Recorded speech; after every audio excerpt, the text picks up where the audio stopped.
Wake up with the sunrise, laptop on the sand. Dreaming of a school drive, build it hand in hand.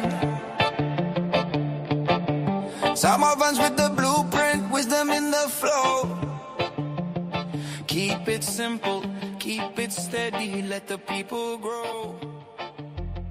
We build a vibe. How do the top sports communities on Skool grow and monetize their Skool communities? Recently, I analyzed the Skool Games winners in the sports category. And in today's video, I'm going to break down exactly how they drive traffic to their schools, how they're growing their schools, how they price their communities, and really their strategy for monetizing and growing their monthly recurring revenue with their Skool communities in the sports category. So, if you're not familiar with the Skool Games, every month or every quarter, Skool has a contest where the top communities in all, I think there's 9 categories.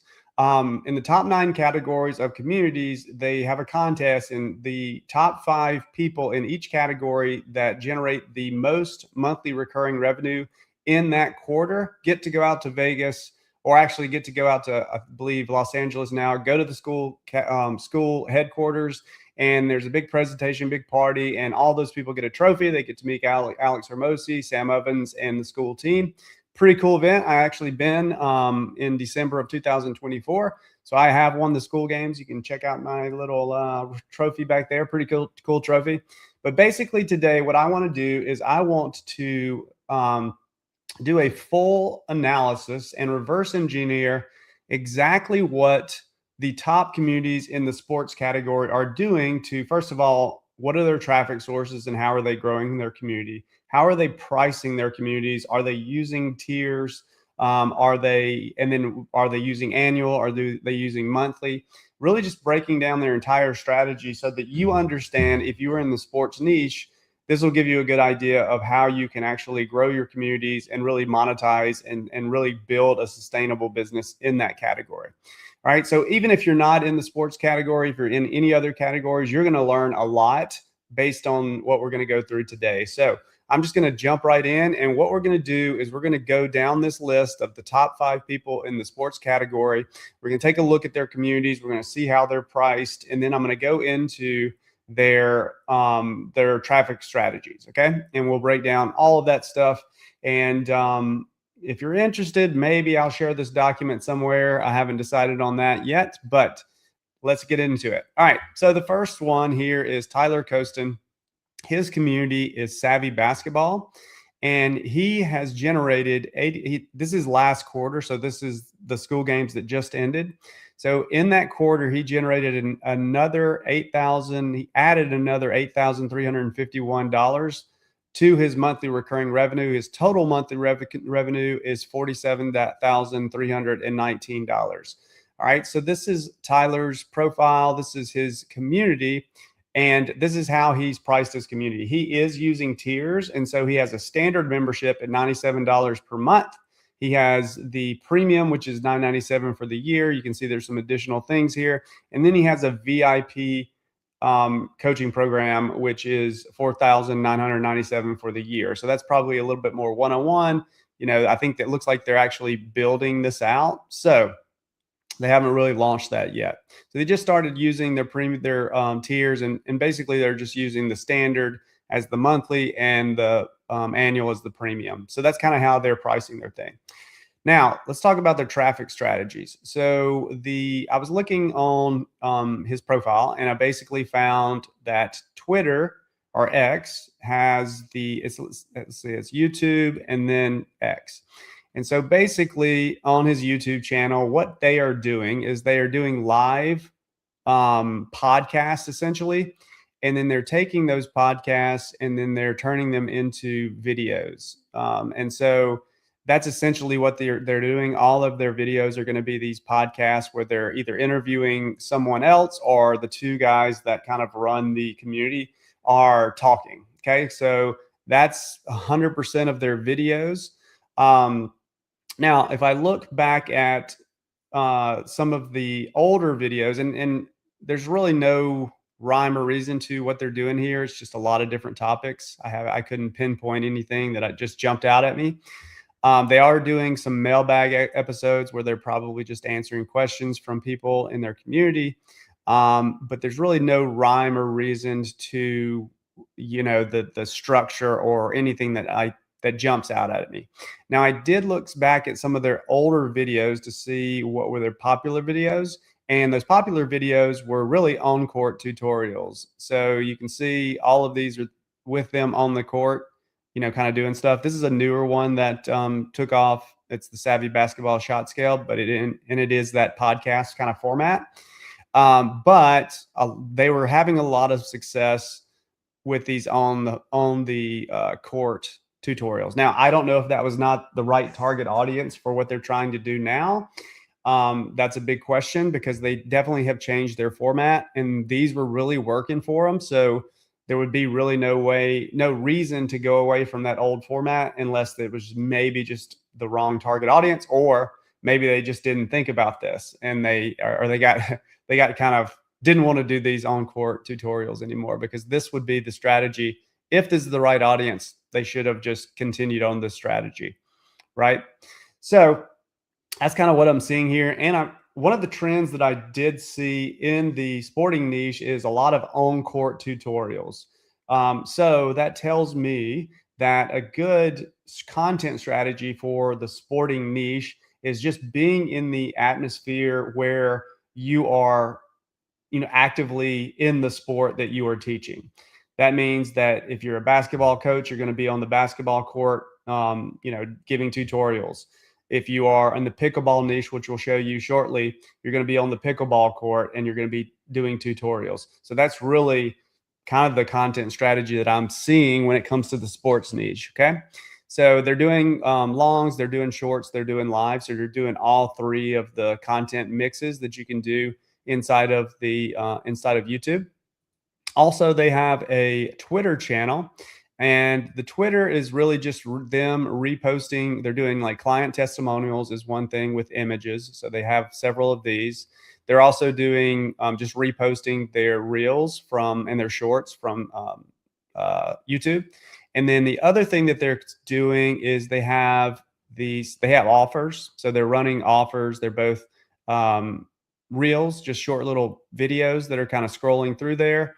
And that is promoting the actual community itself. And then they also have these, what we call two-step posts. Let me show you.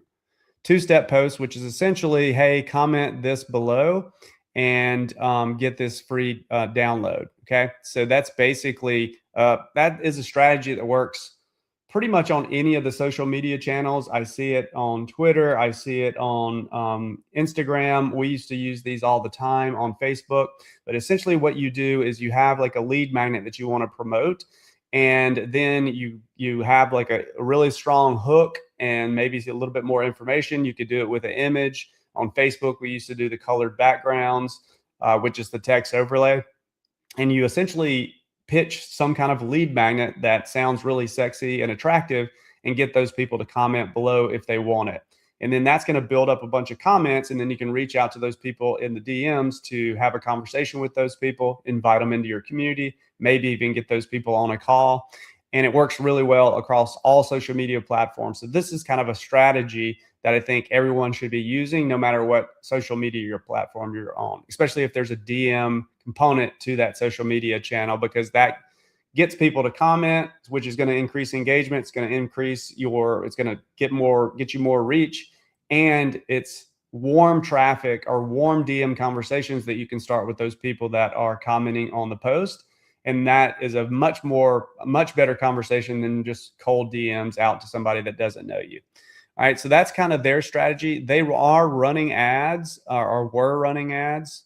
They're not currently running ads, it seems like. So I linked to I'm not going to go over to the strategy because I didn't get to this. If we get enough time, I'll come back and I'll look at the Facebook ad strategy too. But they are running ads to their community. So that is something that is definitely something you guys want to look at when you're reverse engineering competitors. The next one is Sharif Cooper, and he is I'm assuming this guy is, I don't know him, but I'm assuming he's a big college player and has a big name, because what I found with him is he's really just leveraging his celebrity. So he has a community. He's only he's charging just $397 for the year. There's no trial here. Oh, also with Savvy, they are offering a trial.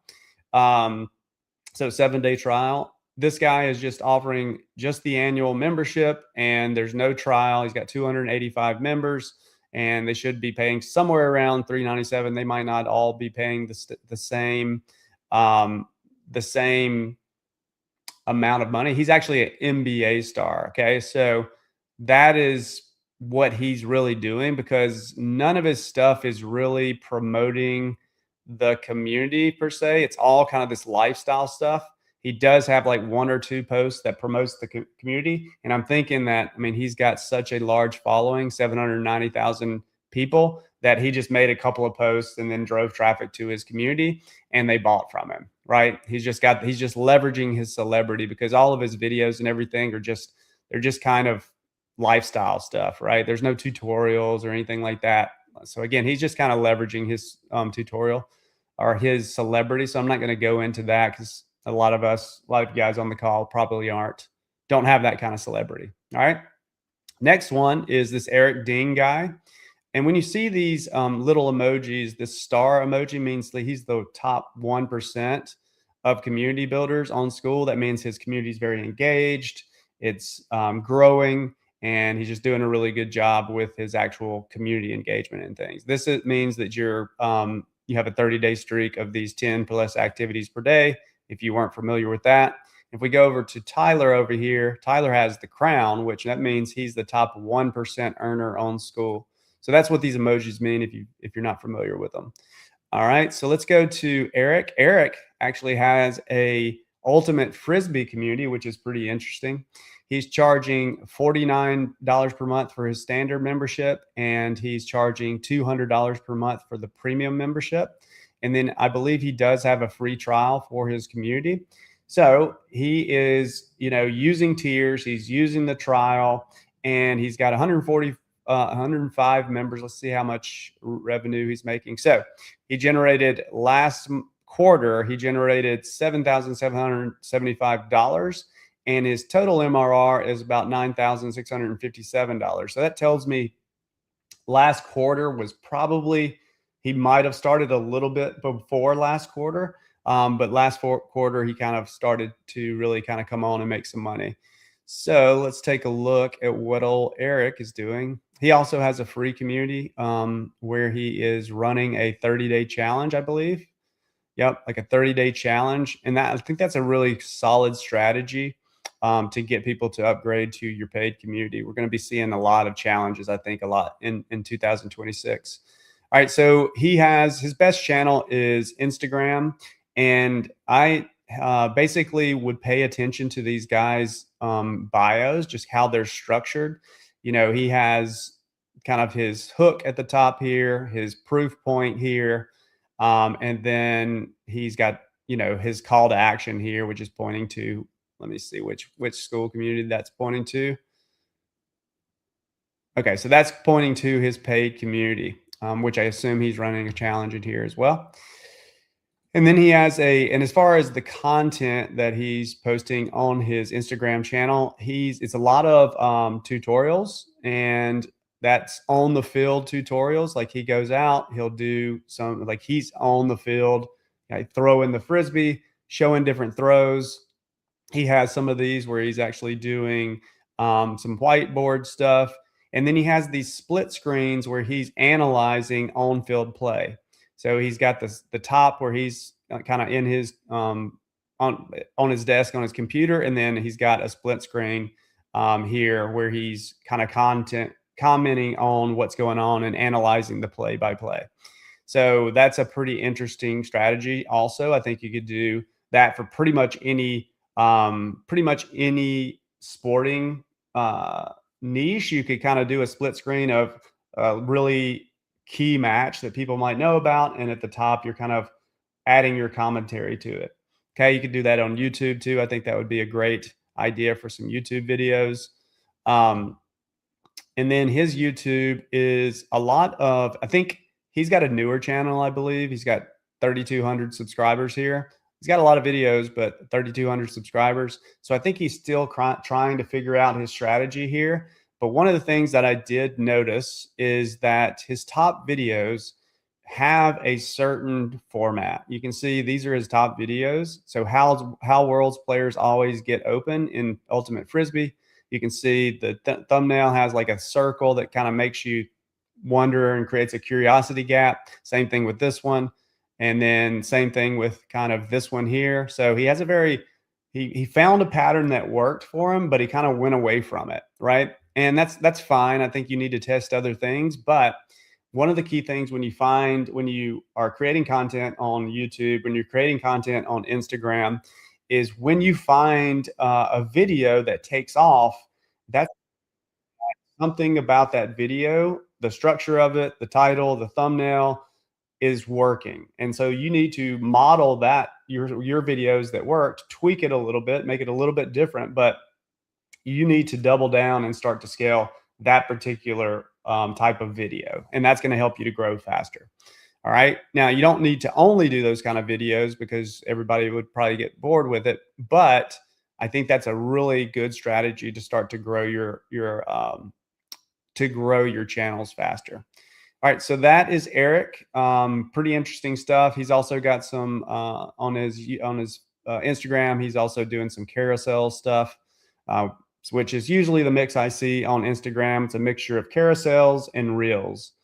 So that's the kind of Eric strategy. Next one is this Rodri Ovide. And I'm pretty sure this guy is a celebrity in his own right. He's got a big following on all the channels. I think he's a big name coach in the pickleball industry. So he's also in the pickleball niche. There's two communities that are in the pickleball niche, and that makes a lot of sense because I feel like pickleball is one of the fastest growing sports in the world. So he is a pickleball court coach. He's got a huge Instagram following here, 222,000 followers. He does a lot of on court tutorials. Again, kind of the same trend I'm seeing across the board when it comes to these sporting niches is being in the environment of the sport that you're actually teaching, right?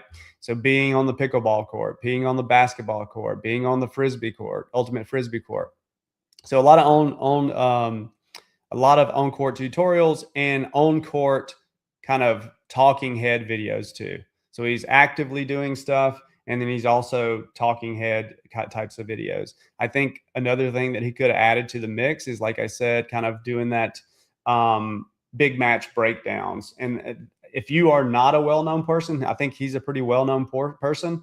I think another thing that you could do as somebody that's just a beginner is leverage other people's celebrity. So what you could do is have a match, or if you're a golfer, somebody's golfing round, that you actually are breaking down that celebrity's golf round, and you're actually giving commentary on what they did right, what they did wrong. And that's going to kind of show you as an expert because you're providing commentary to and then leveraging and kind of riding the coattails of that person's celebrity. So I think that would be a really good strategy. Same thing with his YouTube channel. Now, he is, I believe this is Spanish. It could be something else, but I believe it's Spanish. So he's basically speaks in Spanish, but he also has his videos translated automatically to English. So he's doing, again, a lot of on-court tutorials here, and has a pretty good size following on YouTube as well. And he is not really linking to his community in his YouTube videos. Savvy Basketball was. I think he's just got a much bigger business. I actually think he has kind of a franchise coaching program type thing.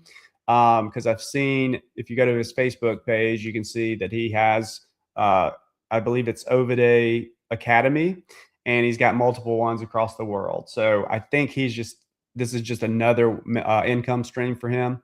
He is running ads. Again, I did not break down his strategy here. This might be him driving traffic to his franchises, but I'm not exactly sure. I did not break down the strategy. The next one is Kyle Kozudo. You can see here he's got the crown, so he is a top 1% earner on Skool. He also has the top 1% community builder on Skool, so that means he's doing really, really well. He's making a lot of monthly recurring revenue, and he's got a very engaged community. So he's doing something really right. If you are interested in how to run a community in the sporting niche, I might suggest just joining this guy's community for a month or two so you can kind of see what he's doing inside, because he's getting it right on the monthly recurring revenue side and he's getting it right on the actual community side. So he's doing a really good job on both areas. Now, when it comes to his community, he does have a 7-day trial and he's using tiers. So he's got the $49 per month standard, just like we saw with Savvy. He's doing the annual for the premium, so he's got $4.99 per year, and then he also has the VIP, which you can probably work a little bit closer with him. So he's got his monthly, he's got his annual, and then he's got his high ticket offer here as well, and he is offering a trial. All right, so his biggest channel is YouTube, and he is doing a really good job. I think he has great thumbnails. I think this would be a great one to model as far as his thumbnails. Seems like all of his thumbnails kind of have some kind of arrow pointing to something that kind of creates curiosity. So I really like his thumbnail strategy here. He is doing on court tutorials again with his videos. And that is kind of the strategy. You know, he's just really just digging into the on court tutorials. A lot of his titles have either these numbers in here are doing really well. As you can see, like 7 shots. You can see these 5, 6 pickleball, 7 kitchen strategies. So he uses numbers a lot in his titles.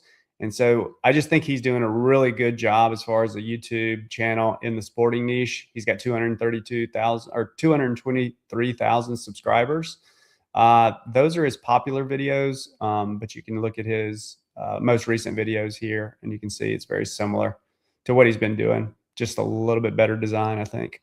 So that's what he's doing on YouTube. And then he is linking to his paid community inside of his descriptions of his YouTube videos. His Instagram is very similar. He's just doing on-court tutorials, and that's 100% of his content on YouTube or on Instagram is just these on-court tutorials, right? And then he is also running ads. So we've got 3 people on the list that are running ads to their Skool communities. So that's 3 out of 5.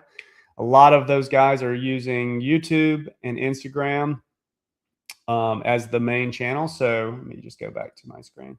So the takeaways for me are, for this particular niche, are the top channels are probably YouTube and Instagram across the board. I believe having on-court tutorials in the environment of the sport that you actually teach is a good thing to do. And I think another thing that you could add, like I said before, is the commentary on big name, competition. So, if it's a Brazilian jiu-jitsu, if you teach Brazilian jiu-jitsu, maybe you have one of the best Brazilian jiu-jitsu matches ever, in the history of Brazilian jiu-jitsu, and you're offering your commentary on that particular match. And so you're kind of leveraging other people's celebrity, but also showing your authority and your knowledge by offering that commentary. So I think that would be a good strategy for some content. And the other thing that I would say is, look at the bios in Instagram, also on YouTube, for these people that are in your niche, and kind of see how they are positioning their bios, because, people, when they find somebody that they like, they're following on social media, they're probably going to check out their bio. So I would just restructure mine exactly like theirs. And then the other thing is check out how these people are pricing their communities and their strategies around the different tiers. Like I saw a few people that had the monthly as the standard, the annual as a premium, and then they had a high ticket where they can work a little bit closer with you in one-on-one. So that seems to be a good pattern there. And then we had 3 people in the top 5 that were actually using ads. So that's the majority of the people. And the ones that aren't using ads, the one was just leveraging his celebrity. I don't even think, honestly, his community seems to be that big of a deal to him. It's just he's an NBA star, so he's making plenty of money. The other one that is not running ads is probably he's a little bit newer. He was in the ultimate frisbee niche. I think he could add some additional revenue to his community if he started running some ads, but he's probably just getting comfortable with marketing is my guess. So I'm sure that guy will start running ads at some point because he's doing pretty well on the organic side. So that is my breakdown of the sports, of the top communities in the sporting category. If you guys like this kind of stuff, please comment below because I'll do more of these breakdowns if you enjoyed it. And that is it for today, and we'll see you in the next video. Peace.